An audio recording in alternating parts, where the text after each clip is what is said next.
Gracias a Dios por tantos niños, por lo bien que se portan, la amistad que tienen entre ellos.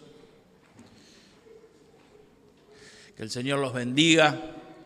Como el Señor oró por sus discípulos, la Iglesia tiene que orar por nuestros niños, nuestros jóvenes, nuestros adolescentes. Jesús oró al Padre y le dijo que ninguno de ellos se pierda. Nosotros también tenemos que hacer la misma oración por nuestros niños, nuestros adolescentes y nuestros jóvenes.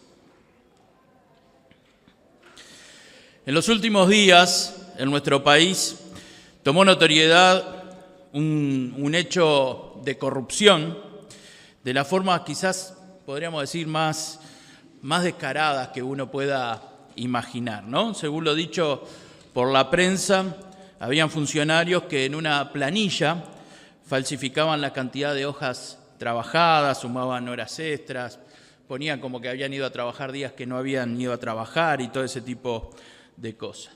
Y bueno, lo más increíble es que a los pocos días se supo que en otras oficinas del Estado pasaban cosas similares que estaban sucediendo también en otros lugares, con el mismo tipo de maniobra, tan simple, tan descarada, podríamos decir. Y quizás esto al principio todos cuando escuchamos una noticia de estas nos indignamos y los ciudadanos comunes decimos, bueno, me esfuerzo para pagar los impuestos, para poder estar al día, para cumplir con todas las responsabilidades y resulta que el dinero que yo pago de impuestos termina en manos engañosas. Y bueno, para decirlo así suavemente, ¿no? Lo que sentimos de repente los ciudadanos comunes, ¿no? Y lo primero que nos preguntamos es qué pasa con las personas que tienen que controlar todo esto. Y a veces pensamos, bueno, capaz que el que tenía que controlar también estaba involucrado en la maniobra y todo ese tipo de cosas. Y ahí empezamos a pensar cantidad de cosas. Pero lo más interesante es que estamos en una época donde muchos políticos nos piden que confiemos en ellos. Y estas personas que tienen todos estos actos de corrupción o que tienen que controlar estos actos de corrupción son los que confiaron, son las personas a los que les confiaron ese trabajo, esos políticos que nos piden que nosotros confiemos en ellos, ¿no? Y evidentemente cada vez se nos hace más difícil confiar. Es muy difícil confiar en las personas, es muy difícil confiar en otros. Y yo digo, es un tema difícil la confianza de unos con otros. Quizás por eso es que hayan tantos dichos populares que tienen que ver con la confianza.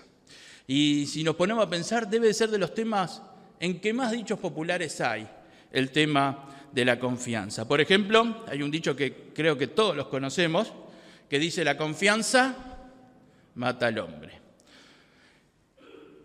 Es una gran verdad, porque a veces confiamos en otras personas y terminamos traicionados. Entonces, es verdad que la confianza mata al hombre.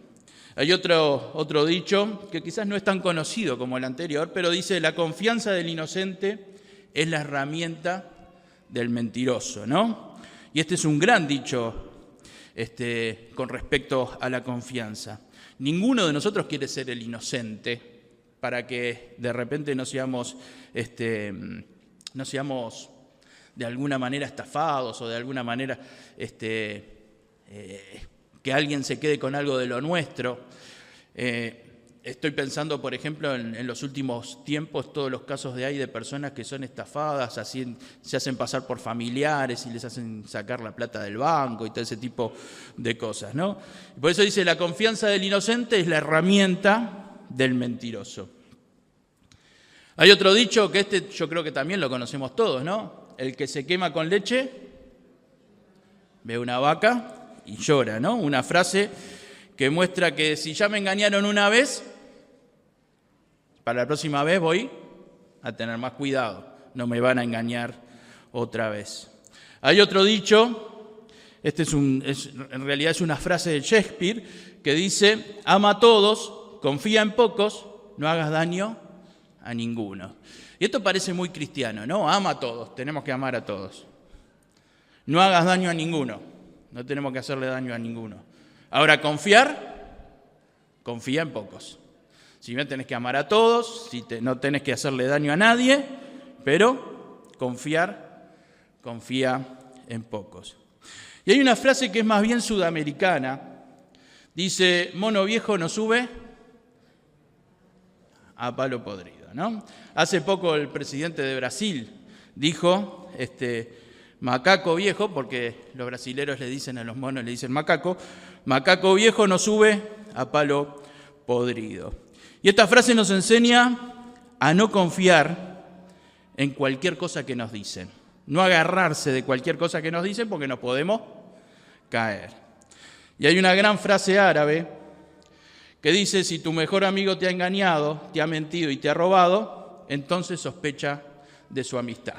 Y quizás es una frase un poco simple en su concepción, pero de alguna manera si los árabes la dicen yo la acepto, porque son muy, muy sabios. Y podríamos seguir con las frases populares que nos enseñan sobre la confianza. Ahora, ¿saben que la Biblia no dice cosas muy distintas a todas estas de la confianza? La Biblia también nos habla de tener cuidado de la confianza. Por ejemplo, en Proverbios capítulo 22, en el versículo 26, dice, no te comprometas por otros, ni salgas fiador de deudas ajenas. No le salgas en garantía a nadie. Porque si no tienes con qué pagar, te quitarán hasta la cama en que duermes. Esto es la Biblia, esto es en Proverbios, capítulo 22, versículos 26, 27. Hace, gracias a Dios, muchos años atrás, yo conocía este proverbio, lo tenía presente, y un amigo me pidió si le podía salir de garantía. Y es como dice la Biblia, perdí un amigo y perdí mucho dinero también, por salirle de garantía a otro. Y yo sabía que la Biblia decía esto, pero sin embargo no le hice caso a lo que decía la Biblia. Y hay otras cosas que dice la Biblia. Por ejemplo, en Jeremías capítulo 17, versículo 5, dice, así ha dicho Jehová, maldito el varón que confía en el hombre. Maldito el varón que confía en el hombre. Evidentemente, la Biblia nos enseña a no confiar en otras personas también, o por lo menos que tengamos cuidado en las personas que confiamos. Pero entonces, ¿cómo se puede vivir sin confiar? ¿En quién podemos confiar? ¿Hay alguien confiable? ¿Qué característica debe tener una persona para ser confiable para nosotros? ¿Cómo debe ser una persona para que yo pueda confiar en esa persona? Bueno, generalmente todos creo que tenemos las mismas condiciones para confiar en alguien. Que sea una persona que no me haya fallado nunca. Cuando alguien te falla, es difícil volver a confiar en esa persona. Que sea una persona que tome buenas decisiones, es difícil confiar en alguien que sabemos que toma malas decisiones en su vida. Que en su vida no tenga muchos errores, una persona que se equivoca mucho en su propia vida, no va a despertar nuestra confianza. Una persona que sea honesta, la rectitud es importante en la persona en la cual vamos a estar confiando. Una persona que sea reservada, ¿no? A mí no me gusta confiarle cosas a personas que después le van a estar contando por ahí las cosas que le confío o lo que saben de mi vida. Que sea amistoso, que sea buen consejero, que me quiera, siempre es mejor confiar en el que te quiera que en el que no te quiera. Y yo creo que si tuviera estas condiciones, capaz que podemos confiar en la persona, capaz que sería fácil confiar. ¿Ustedes confiarían en una persona con estas condiciones? Capaz que hacemos un esfuerzo y confiamos igual en una persona. Ahora, ¿saben que si bien la Biblia nos enseña a no confiar en otras personas, lo que más me llama la atención es que Dios muchas veces confía en nosotros y confía en nosotros a pesar que nos dice que no confiemos en las personas. Y si bien la Biblia me enseña a no confiar en otras personas, Dios muchas veces ha confiado cosas muy importantes en personas en las cuales yo no hubiera confiado nunca. Dios muchas veces confía cosas muy importantes en personas que seguramente vos nunca hubieras confiado. Dios confía mucho más en nosotros de lo que nosotros confiamos en otros. Incluso, Dios confía mucho más en cada uno de nosotros de lo que nosotros confiamos en nosotros mismos. Porque Dios confía en las personas cuando ve que las personas pueden confiar plenamente en Él. Y si bien a veces es difícil confiar en una persona, pero cuando Dios ve que esa persona puede confiar plenamente en Él, Dios pone cosas importantes en la mano de esa persona. Por eso Dios le confió cosas importantes a personas que no parecían confiables. Dios confió cosas importantes en personas que nosotros nunca hubiéramos confiado. Dios puso cosas muy importantes en personas que se habían equivocado y que se habían equivocado grandemente. Dios puso cosas muy importantes en manos de personas que lo habían negado. Dios puso una gran responsabilidad en Pedro. Pedro lo había negado antes. Dios puso cosas muy importantes y confió cosas muy importantes en personas que anteriormente lo habían tratado mal. Por ejemplo, el apóstol Pablo. Dios utiliza muchas veces personas en las que nosotros no confiaríamos. Y digo, qué distinta es la confianza de Dios a la confianza del hombre. Dios todavía confía en las personas. Y aun cuando las personas no han demostrado nada bueno, Dios igual sigue confiando en esa persona. Por eso muchas veces Dios confía en delincuentes cuando nosotros quizás no confiamos en delincuentes. Bueno sería que confiáramos en delincuentes. Pero Dios confía en personas que están en la cárcel y Dios confía que esa persona puede cambiar y Dios confía que se puede transformar. Dios todavía espera que el que cometió grandes errores y grandes pecados en su vida pueda arrepentirse y pueda pedir perdón por sus pecados y pueda cambiar su vida. Dios todavía espera que la persona que se siente débil pueda tener las fuerzas suficientes y necesarias para levantarse y hacer grandes cosas por Él, porque Dios utilizó muchos débiles los cuales confiaron en el Señor y el Señor los levantó y fueron grandes hombres para el Señor. Dios confía en personas que no son para nada perfectas ni cerca de ser perfectas.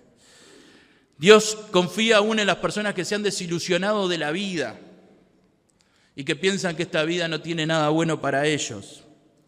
Dios confía en personas que le han fallado. Dios confía en las personas que sienten que nadie los quiere y que nadie los ama. Dios todavía confía en ese hombre. Dios todavía confía en esa mujer. Y Dios utiliza personas que quizás nosotros no le confiaríamos ni siquiera el jardín de nuestra casa. Hoy quiero hablar de unas personas de esas a las cuales Dios les confió grandes cosas y que nosotros no le hubiéramos confiado nada. Uno de esos hombres en los cuales Dios confió grandes cosas fue Moisés. Dios le confió a Moisés el liberar a su pueblo de la esclavitud de Egipto. Quizás pienses que cuando Dios confió a Moisés esta tarea de liberar a su pueblo de Egipto, Moisés era un gran líder. Y no. Cuando Dios le confió esta tarea a Moisés, Moisés era alguien que se había equivocado en su vida. Alguien que hacía 40 años que estaba en el desierto, porque 40 años atrás había querido liberar al pueblo de Israel y había fracasado. Moisés no era un hombre admirado cuando Dios lo llamó y le dio esa responsabilidad tan grande.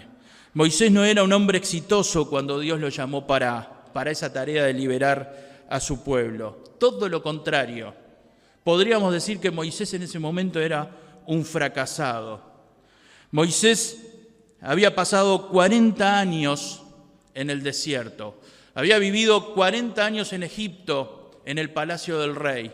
Había sido criado y educado para ser una persona importante dentro del reino más importante de su época. 40 años en el palacio. Fracasó y estuvo 40 años en el desierto.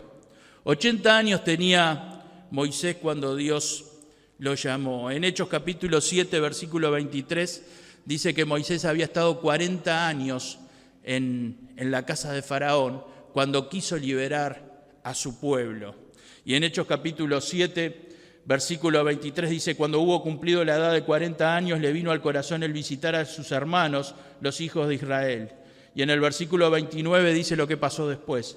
Al oír esta palabra, Moisés huyó y vivió como un extranjero en tierra de Madián. Quiso liberar a su pueblo y ¿qué tuvo que hacer? Huir, tuvo que irse. Fue un fracaso total lo que sucedió en la vida de Moisés. Moisés era un hombre que había sido educado para ser rey, pero hacía 40 años que lo único que hacía era reinar sobre las ovejas, porque no había otra cosa sobre lo que pudiera gobernar Moisés. Y hacía 40 años que estaba dando vueltas en el desierto con unas pocas ovejas que ni siquiera eran suyas. Dice la Biblia que eran las ovejas de su suegro Jetro. Moisés era un hombre fracasado cuando Dios confió esta responsabilidad de sacar a su pueblo de Egipto. Moisés era alguien que cuando era joven pintaba para grandes cosas. Era un hombre que pintaba para ser un hombre importante en la historia del mundo. Pero este hombre había fracasado. Este hombre había tenido que huir de Egipto. Y ahora Dios lo está llamando y le está confiando la tarea más importante que tenía para su pueblo. Mi hermana, mi hermano, quizás hayan habido fracasos en nuestra vida. Pero aún así Dios te puede llamar para grandes cosas. Aún así Dios te puede utilizar para grandes cosas. Quizás alguno de nosotros diga, yo soy un fracasado en la vida, porque no me salió esto, no me salió lo otro, fallé en mi matrimonio, fallé en mi negocio, fallé en mi trabajo, no terminé mis estudios. Pienso que me cuesta relacionarme con los demás, pero Dios aún puede utilizar a personas que se sientan de esta manera. Por eso el apóstol Pablo, cuando le escribió a los Corintios, en 1 de Corintios capítulo 1, versículo 26, le dijo, pues mirad, hermanos, vuestra vocación, que no sois muchos sabios según la carne, ni muchos poderosos, ni muchos nobles, sino que lo necio del mundo escogió Dios para avergonzar a los sabios. Y lo débil del mundo escogió Dios para avergonzar a lo fuerte. Y lo vil del mundo y lo menospreciado escogió Dios, y lo que no es, para deshacer lo que es. Poco duro el apóstol Pablo, ¿no? Igual con lo que le dice a los corintios, ¿no? Uno cuando lo lee no sabe si lo está diciendo para bien o lo está diciendo para mal. No sabe si los está elogiando o si les está diciendo cosas malas, porque fíjense que le dice lo necio, lo débil, lo vil, lo menospreciado. Le está diciendo ustedes son necios, ustedes son viles, ustedes son débiles y ustedes son lo menospreciado. Pero aún personas así son las que utiliza Dios para sus planes. Dios no necesita sabios, no necesita nobles, no necesita poderosos. Dios utiliza personas que quizás hasta hayan sido desechadas por el mundo. Y eso es lo que me dice a mí y lo que te tiene que decir a vos, que no importa lo que vos seas a los ojos de los demás. Dios confía en vos. Y Dios puede hacer grandes cosas a través tuyo. Lo único importante es que vos puedas confiar en que Dios puede hacer grandes cosas a través de tu vida. Y esto es lo más importante. Queridos, Dios confía grandes cosas a fracasados que confían en Él. Grandes cosas confía Dios a fracasados que confían en Él. Otra de las cosas interesantes es que Moisés no solo era una persona que había fracasado. Cuando Dios le da la tarea de liberar al pueblo de Israel, Moisés era una persona que había desobedecido a Dios. Moisés no estaba viviendo en plena comunión con Dios. Fíjese lo que dice en Éxodo capítulo 4. Dios ya le había hecho el llamado a Moisés para que fuera a liberar a su pueblo. Moisés ya se había despedido de su suegro y ya había emprendido el viaje hacia Egipto. Y después que había emprendido el viaje a Egipto, que Dios ya le había dicho, le había hablado a Moisés, le había dicho todo lo que iba a suceder y le había dicho que iba a liberar a su pueblo, dice en Éxodo capítulo 4, versículo 24, y aconteció en el camino que en una posada Jehová le salió al encuentro y quiso matarlo. Dios quiso matar a Moisés después que le había dicho que él iba a liberar a su pueblo. En el versículo 25 dice, entonces Séfora, que era la esposa de Moisés, tomó un pedernal afilado, un cuchillo de piedra afilado, y cortó el prepucio de su hijo, un hijo, y lo echó a sus pies, a los pies de Moisés, diciendo a la verdad, tú me eres un esposo de sangre. Dice la Biblia que llegaron a una posada, llegaron a un hotel, podríamos decir, donde iban a descansar quizás en esa noche o en ese día, y dice que Dios quiso matar a Moisés. No sabemos cómo lo quiso matar, quizás con una enfermedad, quizás le subió la fiebre, vaya a saber uno qué fue lo que de qué forma Dios le mostró que lo estaba por matar. Algunos comentarios bíblicos dicen que era una enfermedad que comenzó a tener Moisés. Ahora, lo más interesante acá es que tanto Moisés como su esposa Séfora sabían por qué motivo Dios lo quería matar. Tanto Moisés como Séfora sabían por qué motivo Dios lo quería matar. Sabían cuál era el pecado que había en la vida de Moisés. El texto nos muestra que Séfora inmediatamente hizo algo. ¿Qué fue lo que hizo Séfora? Circuncidó a su hijo. Tomó un cuchillo de piedra bien afilado y circuncidó a su hijo. Tenían dos hijos. Uno era Gersón y el otro era Eliezer.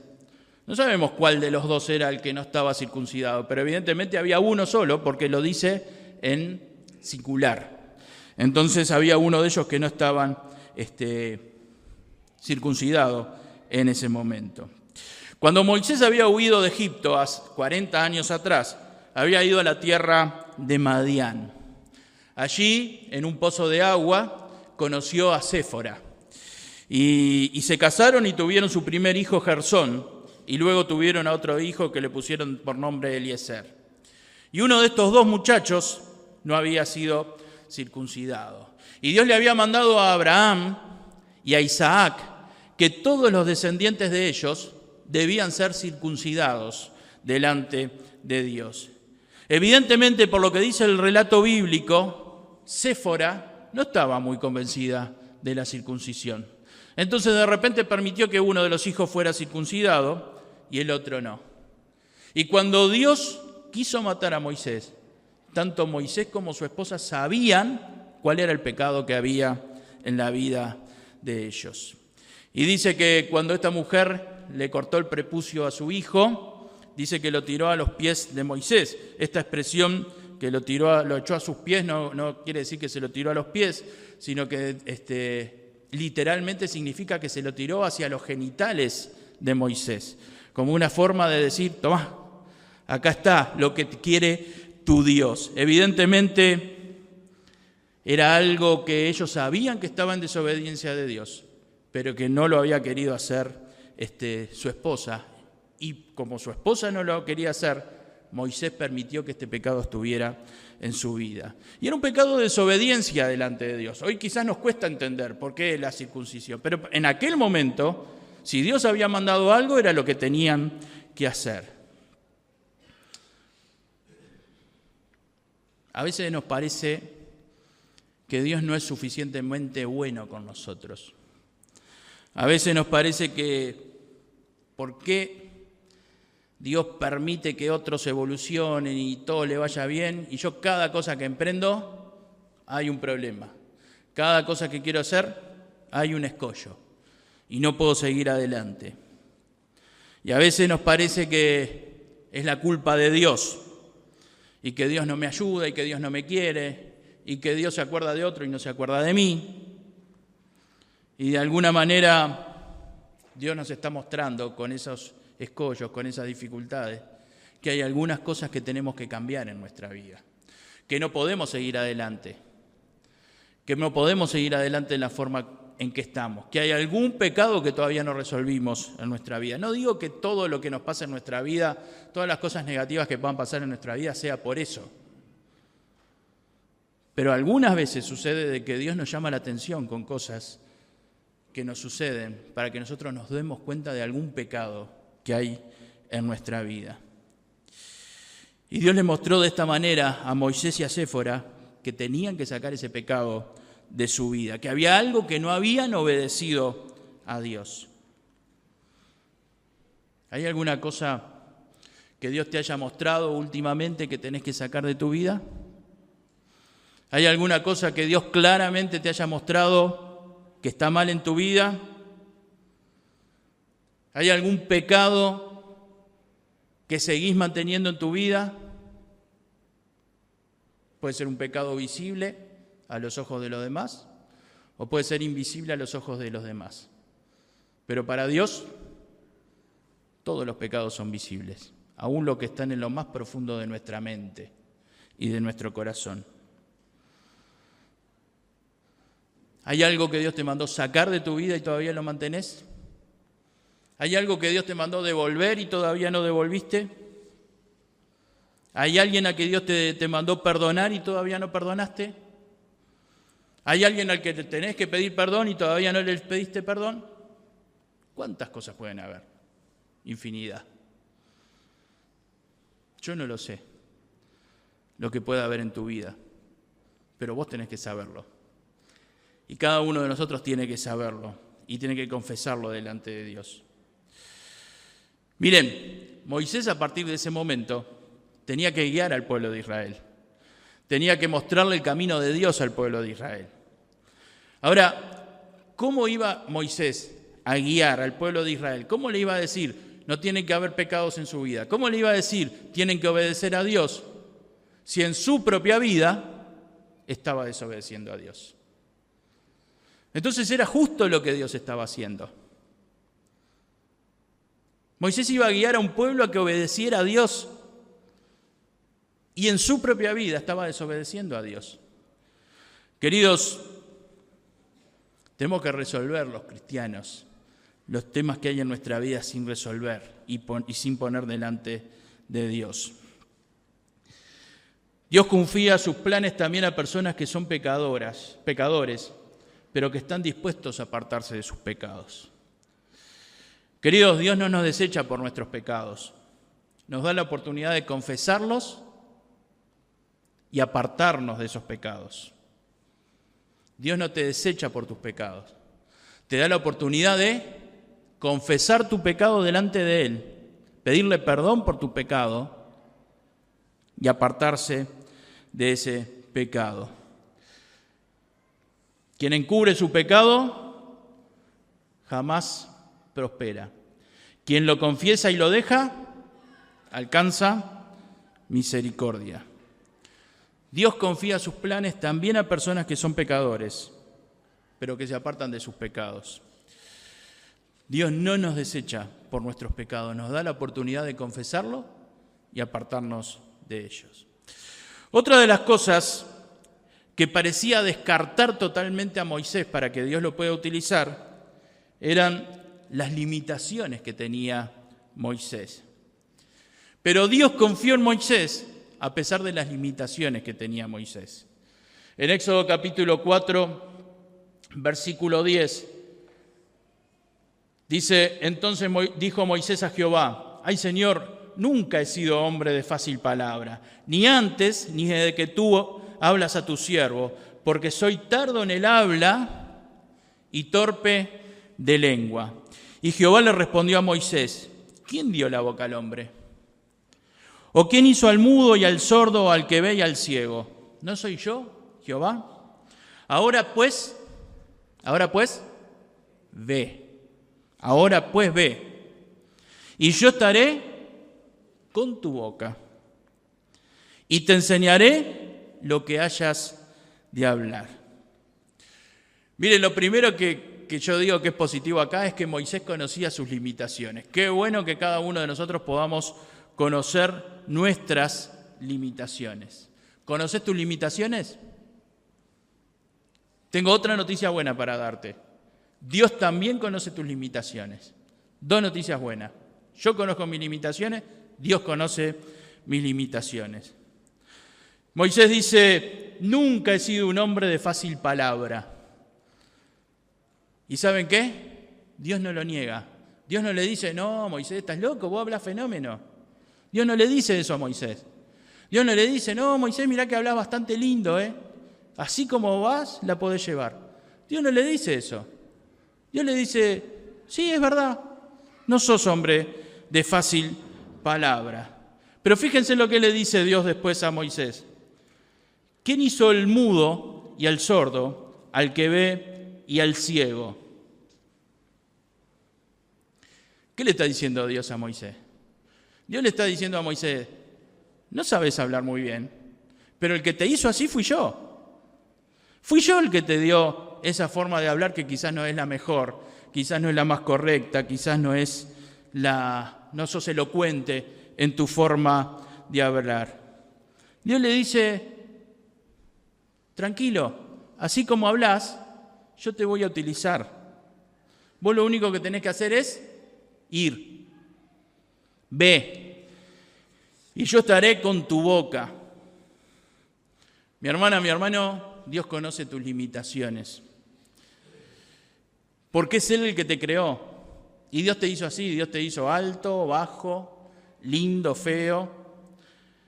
Dios es el que te hizo nacer en una familia bien o en una familia más o menos.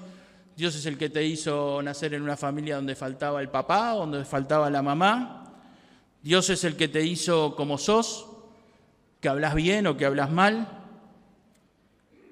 Lo único que te dice Dios es, ve, porque yo voy a estar con eso que te falta. Porque yo voy a estar con eso que vos sabés que te falta y que yo sé que te falta. Vos andá, ve. Dios le está diciendo a Moisés, anda, el que se hace cargo de tus limitaciones soy yo. No sos vos el que se va a hacer cargo de tus limitaciones, soy yo el que me hago cargo de tus limitaciones. Mi hermana, mi hermano, ¿conocés tus limitaciones? No miren para el costado, allá atrás hay algunos que están mirando para el costado, porque están mirando las limitaciones del otro, y tienen una cantidad. Por las caras que veo parece que tuvieran una cantidad el que está al lado. ¿Vos conocés tus limitaciones? Dios también conoce tus limitaciones. Pero no dejes de hacer nada de lo que Dios te da para hacer. No dejes de hacer nada de lo que Dios te da para hacer porque pienses que no podés. Si Dios te abrió una puerta para que hagas algo, es porque Dios va a estar contigo y Dios se va a hacer cargo de tus limitaciones. ¿Saben que a veces nosotros usamos nuestras limitaciones como una excusa para no hacer lo que Dios quiere que hagamos? Porque nosotros conocemos nuestras limitaciones y decimos, de repente Dios nos presenta algo para hacer, yo no puedo, yo soy así, yo soy asá, tengo un carácter que de repente no va para hacer eso, no me cuesta hablar, me cuesta decir, no conozco mucho. Y a veces nosotros usamos nuestras limitaciones como excusa para no hacer lo que Dios nos muestra que tenemos que hacer. Me tranco al hablar, me tranco al decir, me pongo nervioso cuando hay mucha gente. Yo qué sé, hay 10.000 excusas que ponemos. Bueno, no uses tus limitaciones como una excusa. Si Dios te abrió una puerta para hacer algo, no uses las limitaciones como una excusa para no hacerlo. Porque excusas siempre vas a encontrar. Hay excusas que son maravillosas. Hay una excusa de Moisés que a mí me gusta, que es esta, que algún día la voy a adoptar también, que dice, entonces Moisés respondió a Dios, ¿quién soy yo para que vaya a Faraón? Esta excusa es buenísima, mi hermana, mi hermano, esta Si en tu trabajo no querés hacer algo, ¿quién soy yo para ir a pedir precio? ¿Quién soy yo para hacer esta tarea que no me gusta hacer? Ahora, lo interesante que esto está en el capítulo 3, nosotros veníamos en el capítulo 4, esto está en el capítulo 3, y la respuesta de Dios en el capítulo 3, en el versículo 12, es exactamente la misma que en la otra. Ve porque yo estaré contigo. Ve porque yo estaré contigo. Si yo te mando, ve. Yo estaré contigo. ¿Quién soy yo? Ve porque yo estaré contigo. ¿Me cuesta hablar? Ve porque yo estaré con tu boca. Mi hermana, mi hermano, si Dios te manda y te abre una puerta para hacer algo, sos mucho. Vos sos mucho. Vos sos grande. Vos sos importante para hacer eso. Por eso digo, siempre que vos te enfrentes a una persona que no conoce a Cristo, siempre algo le vas a tener que decir. Testificarle le vas a tener que testificar si se da la oportunidad. Y si la persona no acepta que le testifiques, por lo menos pedile para orar por ella. Hay pocos que se resisten a una oración, aunque no crean en Dios. Pedile para orar. Y si te dice que no puedes orar tampoco, cuando se dé vuelta, orá por la persona. ¿Sabes por qué? Porque cuando vos invocás el nombre de Dios, Dios está contigo. Y sos mucho. No sos poco, sos mucho. Sos mucho. Y Dios va a obrar a través de tu vida. Dios le confió a Moisés una de las tareas más impresionantes, liberar a su pueblo de Egipto. Y Dios se lo confió a pesar de las limitaciones de Moisés. Queridos, esta es la persona a la cual Dios le confió esta tarea tan difícil. Repasamos, un fracasado de 80 años, que hacía 40 años que estaba dando vuelta en el desierto, que lo único que podía hacer era darle órdenes a las ovejas. Y ni siquiera eran de él las ovejas. Un pecador que no había obedecido completamente a Dios. Una persona con grandes limitaciones que él conocía y que Dios conocía. A veces pienso, ¿con qué facilidad nos achicamos los hijos de Dios? ¿Con qué facilidad nos sentimos débiles? ¿Con qué poco alcanza para desanimarnos? Pero Dios sigue confiando en vos. Dios sigue esperando por vos. Dios tiene grandes cosas para vos, para que vos hagas y para que vos logres en tu vida. Para que vos hagas para su gloria y para que vos logres en tu vida. Y mira, yo no sé cuál es la cosa que va a hacer con vos, pero evidentemente hay un plan para cada uno de nosotros de parte de Dios. Y hay cosas grandes que Dios quiere hacer con cada uno de nosotros. No sé si el plan de Dios para tu vida va a ser que ganes a toda tu familia para Él. No sé si el plan de Dios para tu vida será que lideres una nación como Moisés. Yo después de leer esto no descarto nada. Yo no sé si el plan de Dios para tu vida es que pueda ser una persona que vaya a liderar a muchos otros. Yo no sé si el plan de Dios para tu vida sea transformar a tu barrio o quizás transformar a una sola persona para la gloria de Dios. Lo que sé es que Dios confía en vos y confía mucho más en vos de lo que vos crees en vos mismo. Dios confía mucho más en vos de lo que vos confías en vos mismo. Y yo te aliento, mi hermana, mi hermano, a buscar lo que Dios quiere confiar en tus manos. Lo que Dios quiere poner en tus manos. Dios elige a sus hijos para cumplir sus planes. Y no importa lo que haya pasado antes en tu vida. No importa lo que haya pasado antes en tu vida. No importa que hayas estado 40 años en el desierto. No importa que te sientas un fracasado porque hace 40 años fracasaste en tal cosa o en otra. No importa que haga 40 años que lo único que haces es darle una orden a una oreja. Dios quiere cumplir planes contigo. Y no importa lo que haya pasado antes en tu vida. Dios quiere cumplir planes a través de tu vida.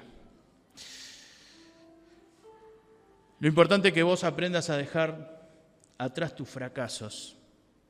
A veces, ¿saben qué hacemos con los fracasos? Los enmarcamos, los ponemos en el lugar donde lo veamos siempre y pasamos y le hacemos así a los fracasos. Y lo llevamos a todos lados donde estemos y decimos, yo soy el fracasado. Aprendí a dejar atrás tus fracasos. No los estés cargando constantemente. Si Moisés hubiera dicho, yo soy un fracasado, Señor, no puedo hacer esto, no es que Israel todavía estaría en Egipto, pero Dios hubiera utilizado a otra persona para liberar a su pueblo. Deja atrás tus pecados, aprendamos a dejar atrás los pecados. Corregí los pecados que hay en tu vida. Sé sincero cuando el Señor te muestra algo que está mal en tu vida. Sé sincero y aprende a apartarte de los pecados, a confesarlos delante de Dios y apartarte de esos pecados. Y las limitaciones, hermano, no pongas el énfasis en tus limitaciones. Dios quiera que realmente podamos ser las personas que Dios quiere utilizar. Si tu corazón es sincero, Dios va a confiar en vos. Y si Dios confía en vos, podés hacer grandes cosas. Los pensamientos de no voy a poder no pueden estar nunca más en nuestra mente. Si Dios abrió una puerta, no digas no voy a poder. No digas es mucho para mí. Dios utiliza a hijos suyos para hacer las cosas. A veces yo pienso, Señor, ¿por qué no envías un ángel a hacer esto? No tengo ganas, no tengo fuerza. Mejor envía un ángel. Dios utiliza a sus hijos para hacer sus obras. Y mirá, el diablo siempre te va a querer convencer de que no vayas. ¿Para qué? No sigas adelante. Deja otro. Si vos no lo haces bueno, no le des atención a lo que te diga el diablo. Dios dijo, yo estaré contigo. Que ninguna puerta que Dios abrió se cierre por no hacer lo que Dios quiere que hagamos. Que el Señor nos bendiga. Vamos a terminar cantando una canción.